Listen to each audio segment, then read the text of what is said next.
மும்மூர்த்திகளை கண்டு கீர்த்திகள் அனைத்தும் பெற்று எம்பெருமான் முருகப்பெருமானை கண்டு தொண்டு செய்யும் வண்ணமாக அழகு மலையாகி வேள்விமலை சாரலுக்கு வந்துவிட்டோம். நாராயண நமக. ஆகவே நம் கழகத்திற்கும் இந்த உலகத்திற்கும் கீர்த்தி அளிப்போர் விநாயக மூர்த்தி. அவருடைய பெருமை என்ன?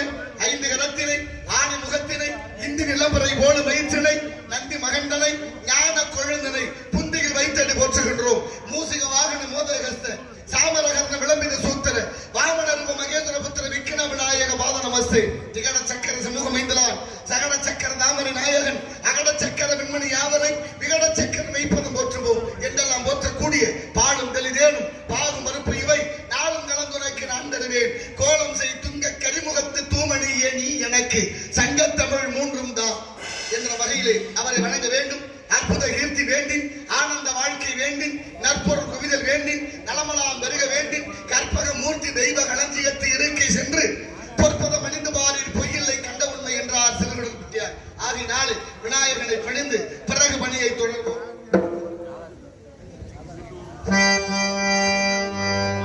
அள்ளித்தரும் பிள்ளையாரை கும்பிடுவோமே, அந்த ஆடை முகன் திருவடிகள் நம்பிடுவோமே.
விற்பதன் அருளால் தேவ யாகம், பிரம்ம யாகம், பிதுர் யாகம், சதுர் யாகம், புத்திரகாமேஷ்டி யாகம், அஸ்வமேத யாகம், மானுட யாகங்கள், இப்படி பல யாகங்கள் செய்துவிட்டால் கிடைக்கும் யோகம். யோகத்துக்கு விரோதியோ செய் போகம். போகத்தை மறந்து யாகத்தை செய்து யோகத்தை பெற்று அந்த யோகத்தாலே உள்ளம்பரிய கோயில், ஊனுடம்பை ஆலயம், வல்லபரானாருக்கு வாயுகோபுர வாசல், கள்ளப்புலனைந்தும் காணா மணி விளக்கே, தெல்ல தெளிந்தாருக்கு சீவன் சிவலிங்கம் என்று திருமூலர் திருமந்திரத்திலே பாடுகிறார். உள்ளங்கோயில், உடம்பு ஆலயம், மூச்சு காத்தே சிவலிங்கம். அப்படின்னா என்ன அர்த்தம்? கோயிலும் உடம்பும் ஒண்ணுன்னு சொல்றாரு. சீவனுக்கு ஜீவனுக்கு என்ன வித்தியாசம்? சீவன் அப்படின்னு எழுதினோம்னா சுழி இருக்கு, சிவம்னு எழுதினோம்னா சுழி இல்லை. அப்படின்னா சிவனுக்கு சுழி இல்லை, சீவனுக்கு சுழி உண்டு. சீவன்லாம் யாரு? நம்ம எல்லாம் சீவன். நம்ம அதாவது சுழிப்படுத்துற பாடு ஒருத்தரையும் ஒரு இடத்துல இருக்க விடுறதில்லை. ஆமா, ஒரு சுழியா, மூணு சுழி, அப்படி சுழிப்படுத்துகிற பாடு மக்கள் ஆன்மாக்கள் எல்லாம் உய்யும் இடம்தான் இந்த ஆலயம். ஆலய தொழுவது சாலவு நன்று. கோயில் இல்லாத ஊர்ல குடியிருக்க கூடாது. கோயில் விளங்க குடி விளங்க என்று முன்னோர்கள் நமக்கு கற்றுக் கொடுத்த பாடத்தை நாம் எல்லாம் மறந்து விடாமல் தொன்று தொற்று அந்த வழக்கத்தை கடமையிலே கொண்டு வர வேண்டும். பாட்டும் மரதமும் பண்புள்ள நாடகமும் நாட்டுக்கு நல்ல பயன் தரும் என்றார்கள் முன்னோர்கள். அந்த வகையில் நல்ல பயனாக இருக்க வேண்டும். அப்படி உள்ள கோயிலும் உடம்பு ஆலயம், மூச்சு காத்தே சிவலிங்கம் என்று உடம்பை வச்சே கட்டிய கோயில் சிதம்பரம் நடராசர் கோயில். சிதம்பரம் நடராசர் கோயிலும் மனித உடம்பு ஒண்ணு. எது போல? அந்த கோயில் இருக்கிற கொடிமரமும் மனிதனுடைய முதுகு தண்டு ஒண்ணு போல. ரெண்டுலையும் 32 இணைப்புகள் உண்டு. மனிதன் ஒரு நாளைக்கு விடக்கூடிய மூச்சு 21,600. அந்த கோயில வேயப்பட்டிருக்கிற தங்க ஓடுகள் 21,600. இந்த உடம்புல 72,000 தசை நாறுகள், நரம்புகள். அங்கே அடிக்கப்பட்டிருக்கிற ஆணி 72,000. அது மட்டுமல்ல, இந்த உடம்புல நவதுவாரம் 9 வாசல், அங்கேயும் 9 வாசற்படி. சாமி இருக்கும் இடம் கருவறை, உடம்புல இதயம் இருக்கிற இடம் கருவறை. எல்லா கோயிலையும் கதவு திறந்தா கருவறை சாமி கண்ணுக்கு தெரியும். ஆனா நடராசர் கோயில் அப்படி இல்லை. உள்ளே நுழைந்து இடப்பக்கமாக சென்று நடராசரை தரிசிக்க வேண்டும். காரணம், உடம்பு வைத்தே கட்டிய கோயில். இந்த உடம்பு 2 கூறு, ஒன்னு வலக்கூறு, ஒன்னு இடக்கூறு. இடப்பக்கம் தான் இதயம் இருக்கு. இதயம் இருக்கிற இடத்தில் தான் இறைவன் இருக்க வேண்டும் என்று எண்ணி அறிவியல் வளராத காலத்திலே கட்டப்பட்ட கோவில் சிதம்பரம் நடராசர் கோயில். ஆலயம் தொழுவது சாலவு நன்று. இந்த கிழவி நமக்கு கொடுத்த பாடம். எத்தனை பேர் ஒழுங்கா ஜாமியம் போடுறான்? நல்லா ஜாமியம் போடுறோமான்னா பக்தியா இல்லை இன்னைக்கு இருக்க நிலைமை. ஆமா, அப்படிப்பட்ட இடங்களிலே ஆனால் எத்தனையோ ஆலயங்கள் இருக்கு. 1008 கோயில் சிவன் கோயில், 108 கோயில் பெருமாள் கோயில். அத்தனை கோயில் மன்னர்கள் காலத்திலே கட்டி இருக்கிறார்கள். தனி உடைமையை பொது உடைமையாக்கி இந்த மக்கள் எல்லாம் உய்யும் பொருட்டு ஆலயங்களை கட்டி எழுப்பினார்கள். அதுல திருவாரூர் கோயில் பார்த்திருக்கலாம், 5 வேலி நிலம். கோயில் 5 வேலி, குளம் 5 வேலி. தியாகராஜ பெருமான், யாகேசன், முசுகுந்த சக்கரவர்த்தி வழிபடுவதற்காக இந்திரன் வழிபட்ட அந்த லிங்க, அந்த வீதி விடங்க பெருமானை இங்க கொண்டு வந்தார். வீதி விடங்கம்னா என்ன? வீணா இல்லை, தங்கம்னா உளி, உளிபடாமல் தானே எழுந்தருளிய மூர்த்தி யாகேச பெருமான். அவரை சுத்தி 6 கோவில்கள் இருக்கிறது. இப்படி எல்லாம் கோயில்கள் நமக்கு நிறைய தத்துவங்களை சொல்லிக் கொடுக்குது. கரூர் மாவட்டம் குளித்தலை வெட்ட ஐயர் மலை, அதான் ரத்னகிரீஸ்வரர் கோயில். கோபுரத்துக்கு மேலே காகம் பறப்பதில்லை. வைத்தீஸ்வரன் கோயில், புள்ளிருக்கு வேலூர், குளத்துல பாம்பும் தவளையும் வாழாது. பொற்றாமரை குளம், மதுரை மீனாட்சி அம்மன் கோயில், மீன்கள் வாழாது, நாரை வாங்கிய வரம். இப்படி எண்ணற்ற ஆலயங்கள் நமக்கு நிறைய தத்துவங்களை சொல்லிக் கொண்டிருக்கிறது. அது மட்டுமா, கோனேரி ராஜபுரத்தில் இருக்கக்கூடிய நடராசர் சிலையிலே கையில ரேகை இருக்கிறது. அந்த உடலிலே ஒரு மறு இருப்பது போல மருவும் இருக்கிறது. அந்த சிற்பிக்கு இட்ட கட்டளை பொழுது விடுறதுக்குள்ள சிலை செய்யணும்னு. முடியுமா? பஞ்சலோக சிலை என்பது அவ்வளவு சாதாரண விஷயம் அல்ல, எளிதான விஷயம் அல்ல. காரணம், தங்க, வெள்ளி, இரும்பு, ஈயம், பித்தாள அத்தனையும் உருக்கி கருக்கட்டி வார்த்து எடுத்து அமைக்கணும். அது ஒரு இரவுக்குள்ள செய்ய முடியாது. 12 அடி உயர நடராசர் சிலை. மறுக்கிறார்கள். பொழுது விடுகிற போது சிலை இல்லைன்னா உடம்புல தலை இருக்காதுன்னு மன்னர் உத்தரவு. பதறி போன சிற்பி பஞ்சலோகத்தை உருக்கி கொண்டிருக்கிறார். ஒரு வயதான பெரியவர் அங்க வந்து தண்ணி கொடுங்கய்யா, தாகமா இருக்குன்னாரு. தண்ணி இல்ல, வீட்டுல பக்கத்துல அக்கராரம் போய் குடிங்கன்னாரு. அவ்வளவு தூரம் நடக்க முடியாது தம்பி, கொஞ்சம் தண்ணி கொடுங்கன்னாரு. ஐயா, பக்கத்துல குழாயில தண்ணி வருது, அங்க குடிக்கல, அங்கெல்லாம் போக முடியாது, நீ கொஞ்சம் தண்ணி கொடுப்பான்னாரு. ஐயா, நான் தாழ்ந்தவன், தண்ணி கொடுக்க முடியாதுன்னாரு. உன்னை தாழ்ந்தவன் நான் சொல்ல, நீ ஏன் சொல்ற, தண்ணி கொடுன்னாரு. தண்ணி இல்லைன்னாரு. அடுப்புல ஏதோ கொதிக்கிற, வெந்நீர் வச்சிருக்கிறியா, அதையாவது கொடுன்னாரு.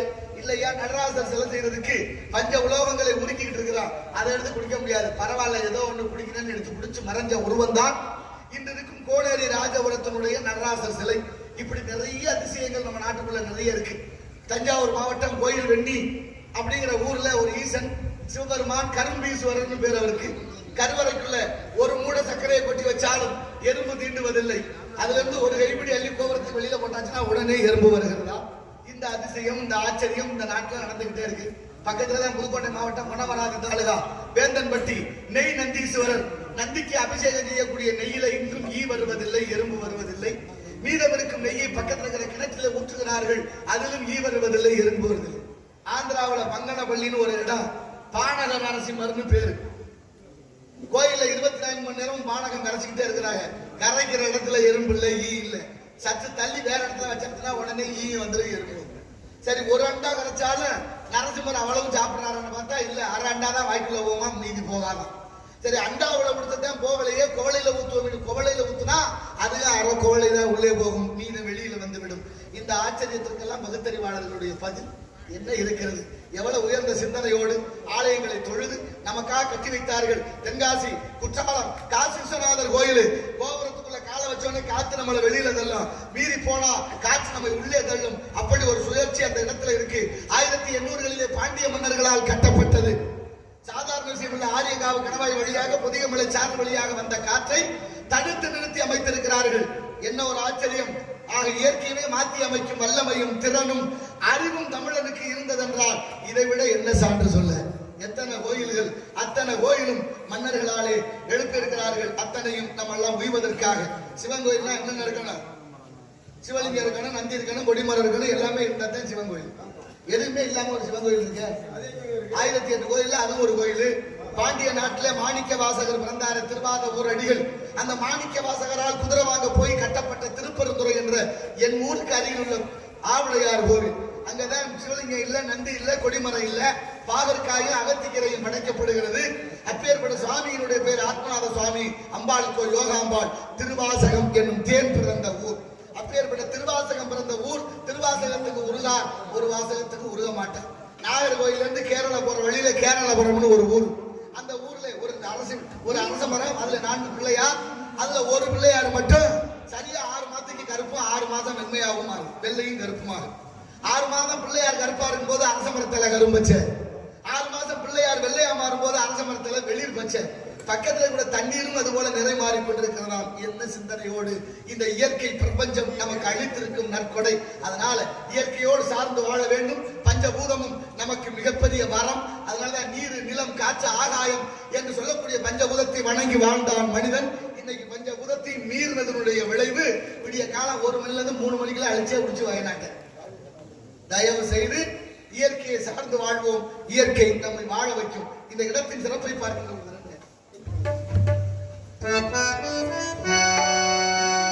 தென்னகமான் இன்ப திருநாட்டில் வேதியதோ கண்ணடத்து குளகுமலை கனிவயத்தில் கருவாகி காவிரியனும் தாதியிடம் உருவாகி ஏழ்வீழ்ச்சி காணாது இருக்க சிவசமுத்திர நீர்வீழ்ச்சி எனும் பேரில் வரலாறா வண்ணம் பாடி ஒரு வளர்ந்து தாளாட்ட கண்ணம் பாடி அணை கடந்து ஆடு தாண்டும் காவிரி என பேர் பெற்று அகந்த காவிரியாய் பின்னடந்து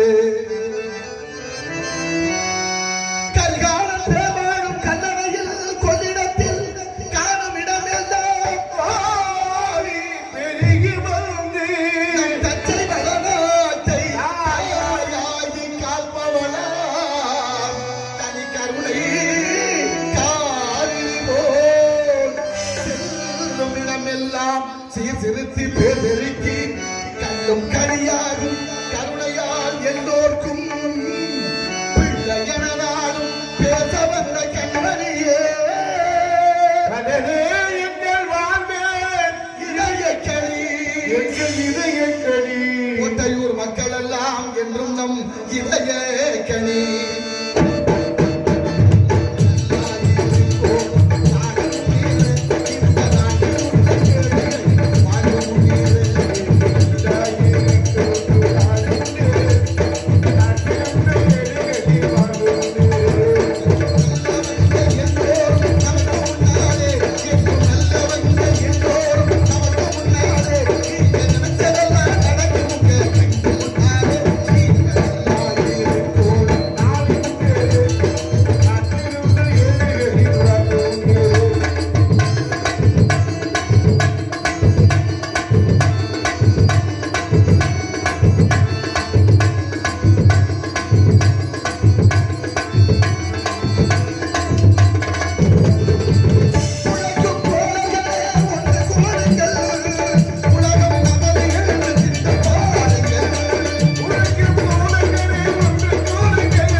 ஆர்பிஎம் மெடிக்கல் உரிமையாளர் உஜமுட்டி ராசா அவர்கள் எமிச்சார் பாடலை பாடிய நாரதர் அவர்களுக்கு 100 ரூபாய் அன்பால் பாடுகின்றார்.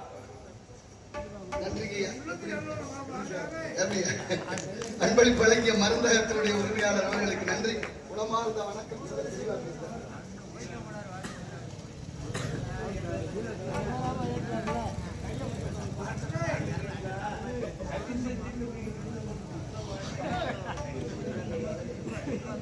சத்தம் தனிமையை கேட்டு நல்ல தத்துவமான பாடல்கள் நல்ல விஷயம். அது நல்ல பாடல் தான். இருந்தாலும் தப்புள்ள வேற ஏதாவது ஒரு பாடலை பாடுவோம். அப்போ நடுத்தரமான பாடலை அன்பளிப்பு வழங்கிய அன்னார் அவர்களுக்கு நன்றி. ஆமா, எல்லோருக்கும் நன்றி நன்றி நன்றி. உளமார்ந்த வணக்கம். இடத்தின் சிறப்பை பார்க்கின்ற பொழுது அழகான இடம். இந்த அழகான இடத்திலே எம்பெருமான் முருகன் குடிகொண்டிருக்கின்றார். வந்த வினையும் வருகின்ற வல்வினையும் கந்தன் என்று சொல்ல கலங்குமே. செந்தில் நகர் சேவகா என்று திருநீர் அணிபவர்க்கு மேவ வாராதே வினை என்று அருணகிரியாருடைய வாக்கு. அருணகிரியார் பாடிய திருப்புகள் மொத்தம் 16,000. நமக்கு கிடைத்திருப்பதோ 1314. அத்தனையும் தத்துவ முத்துக்கள். முத்தை தருவி பத்தி திருநகை அத்திக்கிறது அத்திக்கிறது முத்தை தரு பத்தி திருநகை அத்திக்கிறது அத்திக்கிறவரன் என்று அழகாக பாடு. முத்திக்கு வித்து எது எது பக்தி. என்ன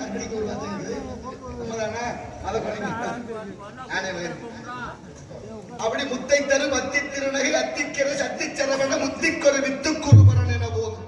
முற்கற்பர மற்குச்சுருதியின் முற்பட்டது கற்பித்திருவர் 30 முவர்க்க தமரரு வடிவேறு 10 தலகத்தை கணதடு ஒற்றை கிரிமத்தை பொழுதொரு வட்டம் பகல் வட்டத்தில் எறிகிறவாக அப்படின்னு அழகான இப்படி திருப்புகளை நம்ம கொடுத்தார். முதப்பாட்டு பாடுனதுக்கு அப்புறம் 12 ஆண்டு சும்மாவே இருந்தார். அருணகிரியார் மேல இருந்து விழுகிற பொழுது முருகன் உள்ளங்கையில தாங்கினார். முருகான் விழுந்திருக்கிறார். முருகான் விழுந்த பொழுது தாங்கி சும்மா இரு சொல்லற பவன். சும்மா இரு சொல்லற பவன்னா என்ன? பேசாதே மௌன விரதம் என்னார். நம்ம இருக்க முடியாது. நம்ம ஆளு பேசாம இருக்கன்னா அப்பதான் நிறைய பேசுறேன் முடியல. ஆனாலும் 12 ஆண்டு சும்மாவே இருந்த அருணகிரியாருக்கு மருதர முருகன் காட்சி கொடுத்து இப்ப திருப்புகழ் பாடுனார். நான் எழுதறியா முழு மூடன் எங்கனம் பாடுவேன். முத்து முத்தா பாடுனாரு. முதல் போட்டா வியாபாரம் பண்ண யாருக்கு தான் கசக்க. யாரோ ஒருத்த முதல் போட்டா சும்மா இருக்கிறாள் வியாபாரம் பார்க்க வேண்டியதானே. இப்ப முருகன் முதல் கொடுத்தார். முத்துங்கிற முதல அப்படி முதல் கொடுத்த உடனே அவங்க அம்மா ஞாபகம் முத்தம்மை அப்படியே முத்து முத்தா பாடினாரு. நாவிலே ஓம் என்ற மகாமந்திரத்தை எழுதி பாடிட்டு திரும்ப 12 வருஷம் உட்கார்ந்துட்டாரு. அதுக்கப்புறம் வந்து முருகன் காட்சி கொடுத்து எம் வயலூருக்கு வாடினாரு. வயலூர் எங்க இருக்கு? திருச்சி பக்கத்துல இருக்கு. ஆனா திருவண்ணாமலையில இருந்து வயலூருக்கு வருகிறார். வயலூருக்கு வந்ததுக்கு அப்புறம் நான் என்ன பண்ணு பாடு, என்னை பத்தியே பாடுனாரு. எப்படி பாடுறது? இந்த தீர்த்தத்தை பற்றி பாடு, மயிலை பத்தி பாடு, வேல் வைத்து பாடு, ஊரை பத்தி பாடுனாரு. அதுக்கப்புறம் அங்கே பாடிய 2வது பாடல் தான் கைத்தல நிறைகனி அப்பமோ டபல் வரி கப்பிய கரிமுகன் அடிபேணி கச்சிடும் அடியவர் புத்தியில் உழைப்பவர் கற்பவகனம் என கடிதேகும் மத்தமும் அதிகமும் வைத்திடும் அரண் மகன் மறுப்பொருள் திரள் புய மத யானை அப்படின்னு அழகான 200 எழுத்துக்களை பாடுகிறார். அது கைத்தல நிறைகனி என்ற திருப்புகழ். இதுக்கப்புறம் தான் வரிசையா ஒண்ணுன்னா ஒவ்வொரு தலங்களுக்கா சென்று பாடி திருப்புகழாக பாடப்பட்ட தலங்கள் எண்ணற்ற தலங்கள் இருக்கு. அப்படிப்பட்ட பெருமைமிகு நம்ம திருப்புகழ். அடுப்பில்லாத வீடு கூட இருந்திடலாமாம். ஆனா திருப்புகழ் ஏடு இல்லாத வீடு இருக்கக்கூடாது என்று பெரியோர்களுடைய வாக்கு. அந்த வாக்கின்படி எல்லாம் நல்ல விதமாக வாழ்வதற்கு இறை சிந்தனை அவசியம் வேண்டும். இறை தெய்வத்தால் ஆகாதவனு முயற்சித்தன் மெய்வருத்த கூலி தரும் சொன்ன வள்ளுவரே சொல்றாரு. என்ன சொல்றாரு? படிச்சாலும் படிப்பு கூட இறை சிந்தனையோடு இருக்கணும். கல்வி நமக்கு அவசியம். ஆனால் கல்வி கூட படிப்பு அந்த இறைச்சினையோடு இல்லை என்றால் கல்வி கூட கை கொடுக்காதாம். அதனால் இந்த இடத்தினுடைய சிறப்பை பார்க்கின்ற பொழுது வாடிய பயிரை கண்ட போதெல்லாம் வாடினேன் இறைவா என்று வள்ளலாறு பிறந்த பூமியிலே அடுத்த நிலம் முல்லை நிலம். அதற்கு கடவுள் எல்லாம் வல்ல திருமால், பெருமாளும் வல்ல பெருமாள், அவர்தம் திருநாளும் வல்ல திருநாள், பெருமாள் இருந்த இடத்தை இராமையினால் பறந்தெடுத்து போவதே பார் என்று பாடினாரு. காலமேகம் அதன்படி என் பாட்டன் மகாவிஷ்ணு இங்கே முல்லை நிலத்திலே குடிகொண்டிருக்கின்றார். அந்த வலையை பார்க்கின்ற போது பச்சைமா மலை போல் மேனி பவளவாய் அமல செங்கன் அச்சுதா அமரரேரே ஆயிரம் கொழுந்தே என்ன இச்சுவை தவிர யான் போய் இந்திர லோகமாலும் அச்சுவை பெரிது வேண்டேன் அரங்கமா நகருளானே என்றெல்லாம் ஆழ்வார்கள் பாடிய பாசுரத்தின்படி எந்த சுவையும் நமக்கு வேண்டாம். அரங்கமா நகருளானே உன் பாதம் வந்து சேர்ந்தால் போதும். இந்திர லோகமே கிடைச்சாலும் வேண்டான்னு பேர் 10 ரூபா கொடுத்தா போதும். 10 ரூபா கூட கொடுத்து பாருங்க, தாங்கவே முடியாது. புகழ்றேன், வெட்டியா புகழ்றேன். உன்னை விட ஆள் இருக்கா? உங்களை மாதிரி உண்டுமா? அப்படின்னு வெட்டியா புகழ்றது. அதுதான் வள்ளுவர் சொன்னார், உழுதுண்டு வாழ்வாரே வாழ்வார் மற்றெல்லாம் தொழுதுண்டு பின் செல்வர். திருப்பதி மலை வாழும் வெங்கடேசா, திருப்பதி மலை வாழும் வெங்கடேசா, திருமகள் மனம் நாடும் ஸ்ரீனிவாசா, ஏழு மலை வாசா, திருப்பதி மலை வாழும் வெங்கடேசா.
மிக மிக அமைதி, நல்ல நடுநிசி மணி 2 நல்லுருளில் நட்டம் நடமாடும் பயின்றாடும் நாதனே அப்படின்னு மாணிக்க வாசகர் பாடுறார்.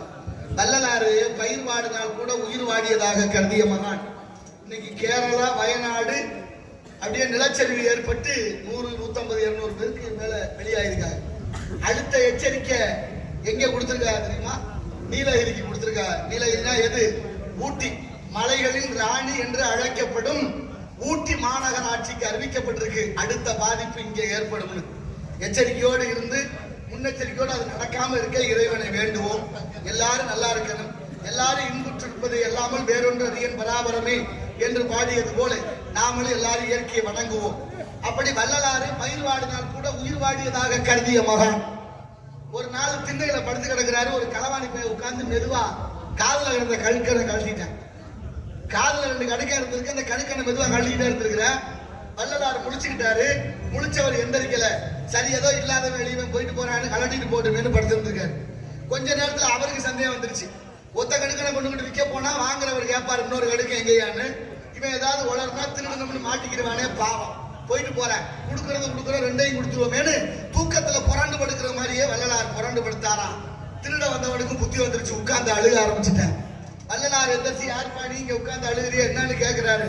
அதுக்கு அவன் சொல்றேன், ஐயா நான் திருட வந்தவன், ஆனாலும் நீங்க செய்த செய்தியை பார்த்து மனம் மாறிட்டேன், இனிமே இந்த தப்பு செய்ய மாட்டேன், மன்னிச்சிருங்கன்னு.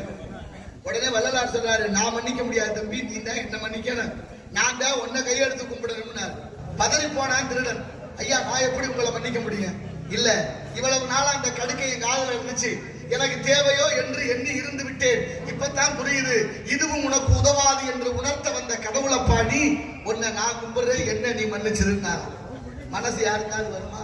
எப்படி ஒரு உயர்ந்த எண்ணம். அது சென்னையில தங்கி இருக்கிறாரு. ஒரு வீதி வழியா எப்போதும் போறது வழக்கம். அந்த வீதி வழியா போற போது அந்த வீதியில ஒரு வீட்டுல திண்ணையில உட்கார்ந்துட்டு ஒரு சாமியாரு, அது நிர்வாண சாமியாரு, போற வர ஆளுகளை திட்டிக்கிட்டு உட்கார்ந்துருக்கேன்.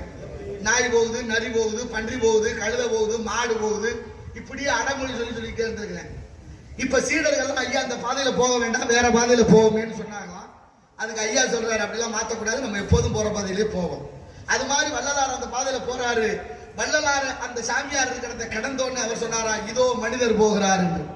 அப்படின்னா மனிதர்கள் மனிதராக, மனிதர்கள் மாணிக்கமாக, மனிதர்கள் தெய்வமாக வாழ்ந்த மகான் கடலூர் மாவட்டம் மருதூரில் பிறந்த வள்ளல் பெருமானார் ராமலிங்கம் பிள்ளை. அருட்பெருஞ்சோதி, அருட்பெருஞ்சோதி, தனிப்பெருங்கருணை, அருட்பெருஞ்சோதி என்று இந்த உயிர்களை நேசித்த மகான். அவர் மேலே வழக்கு, அவர் மேலே வழக்கு. என்னன்னு வழக்கு? கடலூர் நீதிமன்றம்